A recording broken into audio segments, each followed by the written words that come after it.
Bienvenido a Historias de Éxito. Hoy no solo vas a escuchar una historia de lujo, vas a abrir un baúl que pocos se atreven a abrir. Dentro hay secretos de poder, traición y decisiones oscuras que ayudaron a forjar el logo más deseado y más falsificado del mundo.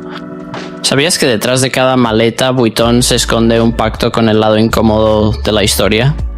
Quédate conmigo porque lo que estás a punto de descubrir no lo verás en ningún catálogo brillante. Esto es historia. Esto es Louis Vuitton.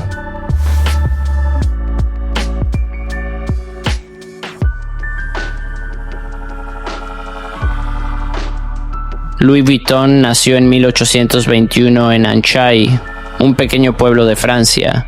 Su infancia fue cualquier cosa menos lujosa. Hijo de un carpintero y una molinera, Louis creció rodeado de pobreza y trabajo duro. Pero su mayor tragedia llegó pronto, la muerte de su madre cuando apenas tenía 10 años. Con un padre ausente y una madrastra cruel, Louis decidió a los 13 años escapar de casa. Su destino, París.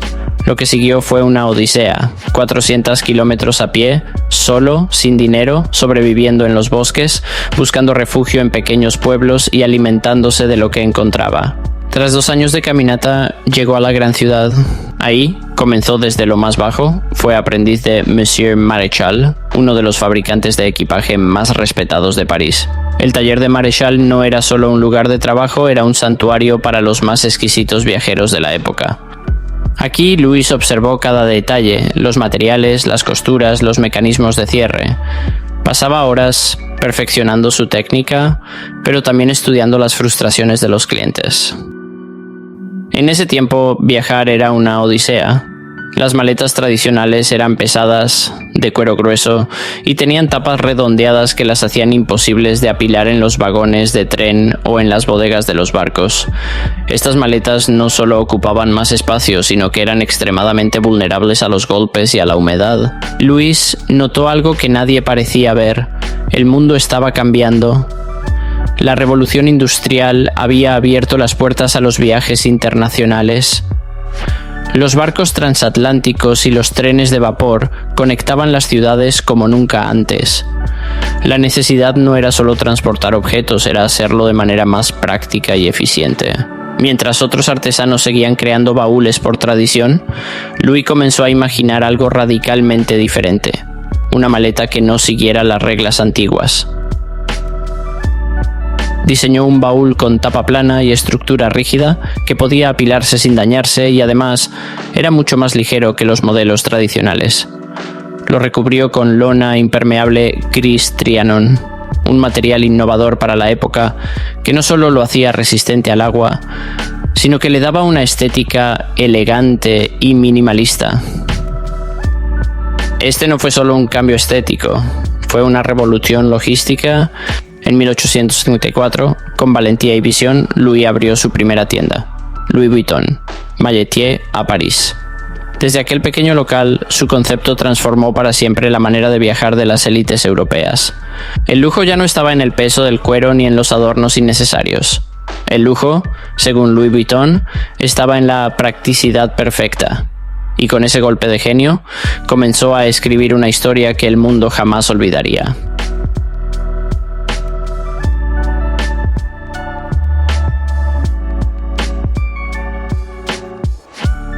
El éxito de Louis Vuitton no fue instantáneo, pero fue imparable.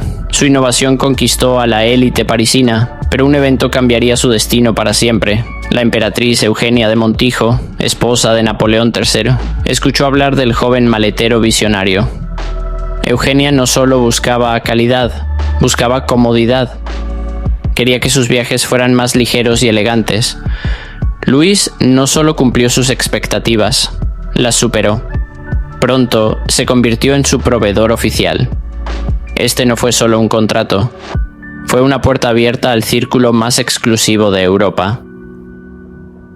Gracias a la emperatriz, los pedidos comenzaron a llegar desde todas las casas reales. La reputación de Louis crecía como fuego en pasto seco, pero con el éxito vinieron los problemas. Las falsificaciones aparecieron casi de inmediato, en un mundo donde las marcas no estaban protegidas por leyes modernas de propiedad intelectual. Cualquiera podía copiar sus diseños y venderlos como si fueran originales. Louis no estaba dispuesto a permitirlo. Fue así que en 1872 diseñó un patrón de rayas beige y marrón, no solo como un detalle estético, sino como un escudo contra los imitadores. Este patrón se convirtió en el primer intento formal de diferenciar sus productos de las copias. Sin embargo, la verdadera prueba llegó en 1870 con la Guerra Franco-Prusiana. París fue sitiada, la ciudad cayó en un caos y el taller de Louis fue saqueado y destruido. Todo por lo que había trabajado parecía perdido.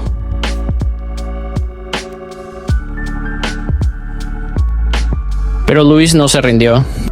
Cuando la guerra terminó, reconstruyó su taller desde cero, esta vez en Asnières, un suburbio de París, junto a su hijo George. Este lugar, hasta el día de hoy, sigue siendo el corazón de la fabricación de Louis Vuitton. Georges Vuitton no solo heredó la pasión de su padre, la transformó. La elevó, la internacionalizó. Cuando Louis falleció en 1892, George no solo recibió una empresa familiar, recibió un legado y un reto: hacer que el apellido Vuitton dejara de ser francés para convertirse en universal. En 1888, años antes de la muerte de su padre, George ya había comenzado a diseñar la defensa más poderosa contra los imitadores, el monograma LV. Pero este no era solo un patrón estético. El monograma LV estaba estratégicamente diseñado para ser inconfundible. Sus letras entrelazadas, las flores de 4 pétalos y las estrellas simétricas se inspiraron en el arte oriental y en la tendencia de la época por la decoración japonesa. Era un homenaje silencioso al japonismo, una corriente artística que fascinaba a Europa en ese entonces. Cada símbolo tenía un propósito. Las flores, inspiradas en la pureza y la belleza de los grabados japoneses. Las estrellas representaban la universalidad y la conexión con los viajeros del mundo. Las iniciales LLV no eran solo las de su padre, eran la promesa de autenticidad. George comprendió algo que pocos empresarios de su tiempo habían descubierto. El futuro de las marcas estaba en la identidad visual. Y el monograma LV no solo era bello, era impenetrable para los falsificadores de la época. Pero Georges no se conformó con proteger la marca. Comenzó a mirar más allá de las fronteras de Francia. Su ambición era global. Londres, Nueva York, Buenos Aires, Alejandría, Bombay. La expansión no era improvisada. George estudió los puertos, las rutas comerciales, los hábitos de los viajeros internacionales.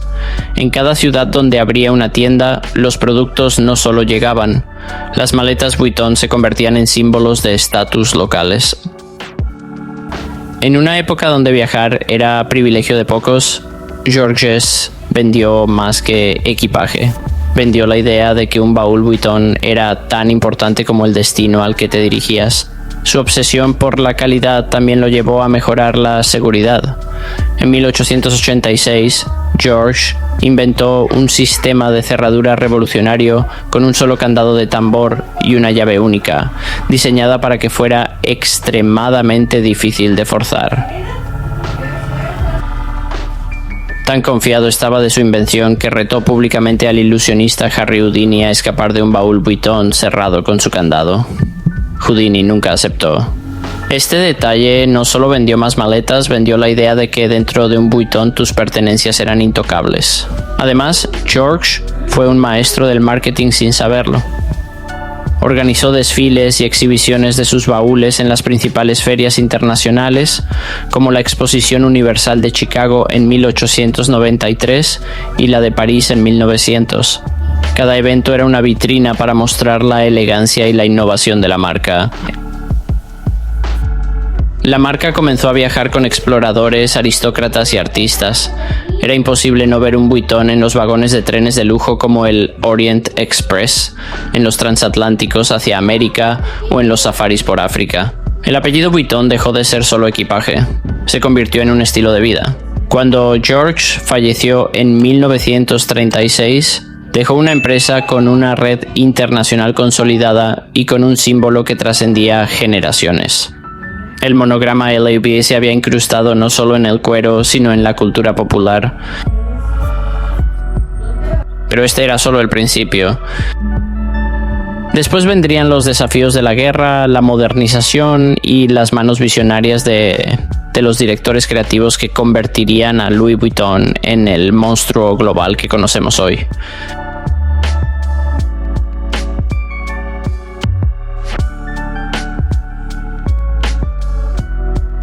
Durante la Segunda Guerra Mundial, Francia se rindió ante la invasión nazi y el régimen de Vichy colaboró con Hitler. Mientras muchos negocios se hundían, la familia Vuitton mantuvo abiertas sus tiendas y prosperó. Henri Vuitton, nieto del fundador, estableció relaciones cercanas con los líderes de Vichy y fabricó bustos, medallas y souvenirs en honor de Pétain, el jefe de Estado colaboracionista. Los talleres de Vuitton también abastecían a oficiales alemanes con productos de lujo, una estrategia que mantuvo a la marca viva mientras otros cerraban sus puertas o eran saqueados. Esta colaboración nunca fue juzgada ni admitida públicamente. Tras la liberación, la familia enterró esta parte incómoda de su historia bajo campañas de glamour y expansión global. Hoy pocos saben que parte del brillo Vuitton surgió también de pactos oscuros en tiempos de guerra, recordándonos que incluso las grandes historias de éxito tienen capítulos que casi nadie se atreve a abrir.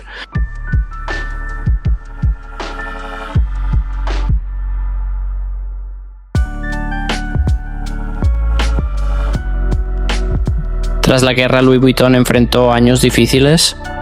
La marca tuvo que reconstruir su reputación y modernizarse para sobrevivir en un mundo que cambiaba rápido. Fue en los años 80 cuando el destino de la casa dio un giro radical. Bernard Arnault, un empresario con hambre de poder, compró Louis Vuitton y lo fusionó con Moet y Hennessy, creando LVMH, hoy el mayor conglomerado de lujo del mundo. Con Arnault al mando, la marca dejó de ser solo baúles y maletas. Se transformó en una máquina global de deseo, marketing y colaboraciones. En 1997, Bernard Arnault apostó por la audacia y nombró a Marc Jacobs director creativo. Jacobs rompió esquemas. Invitó a artistas como Stephen Sprouse a cubrir el monograma con grafitis y a Takashi Murakami a llenarlo de color y personajes pop. Estas colecciones rompieron récords, crearon listas de espera interminables y convirtieron cada bolso en objeto de culto. Fue polémico para los tradicionalistas, pero revolucionario para la industria. Louis Vuitton dejó de ser clásico y se volvió arte, moda callejera y cultura pop al mismo tiempo. Décadas después, Virgil Abloh hizo historia al convertirse en 2018 en el primer director creativo afrodescendiente de la línea masculina de Louis Vuitton. Su camino fue todo menos fácil. Hijo de inmigrantes ganeses, arquitecto de formación y pionero multidisciplinario, Virgil llevó la voz de la calle a la pasarela y mantuvo a la marca en la cima gracias a colecciones que combinaban innovación, cultura y mensajes sociales. Cada presentación era un fenómeno global, agotaba colecciones en horas y generaba listas de espera interminables. Virgil defendió la inclusión y la diversidad hasta el final. En 2021, el mundo de la moda se estremeció con su muerte a los 41 años tras una batalla silenciosa contra el cáncer. Su última colección se presentó póstumamente como un homenaje a su visión revolucionaria. Y si quieres conocer más de su historia completa, te invito a ver nuestro especial sobre Virgil Abloh aquí en Historias de Éxito. Su legado todavía se siente como un recordatorio de que soñar en grande, incluso desde fuera de los muros de la élite, puede reescribir la historia de una marca. Hoy, tras la era de Virgil Abloh, Pharrell Williams, tomó las riendas de la línea masculina de Louis Vuitton en 2023.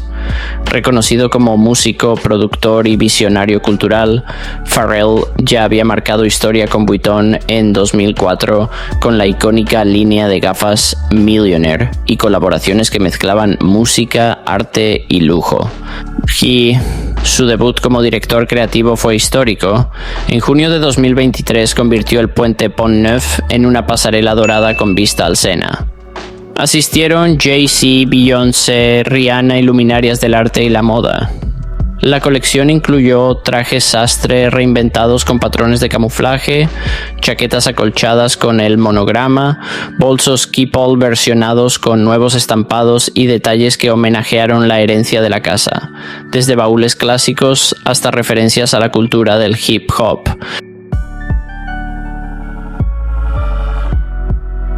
Tras ese debut, Pharrell no se detuvo. Amplió colaboraciones con diseñadores como Nigo, fundó alianzas con marcas de skate y presentó piezas que mezclan denim premium, gráficos pop y técnicas artesanales de bordado y marroquinería. Ha enfrentado críticas que cuestionan si un artista pop puede sostener la sofisticación de Vuitton, pero su respuesta ha sido clara. Cada desfile supera expectativas, reúne audiencias globales y genera ventas millonarias. Cada presentación es un espectáculo donde la música en vivo, la pasarela y la cultura se funden para enviar un mensaje. Louis Vuitton bajo Pharrell no es solo moda, es una declaración de inclusión, arte y futuro. Hoy la historia de Louis Vuitton no se cierra, se abre como un baúl lleno de futuros posibles. Desde un aprendiz que cruzó Francia a pie, hasta creativos que transforman la pasarela en un manifiesto, Vuitton enseña que el éxito real no se hereda, se construye, se reinventa y se defiende cada día. A ti que miras este video desde cualquier rincón del mundo, tal vez tu idea aún cabe en un cuaderno o tal vez ya está esperando en tus manos. No dejes que nadie te diga que es imposible, porque cada puntada, cada boceto y cada paso que des puede ser la chispa que incendie la próxima gran historia de la moda. Esta fue una historia diferente contada aquí en Historias de Éxito. Suscríbete, comparte y mantente inspirado porque puede que la próxima historia que contemos sea la tuya.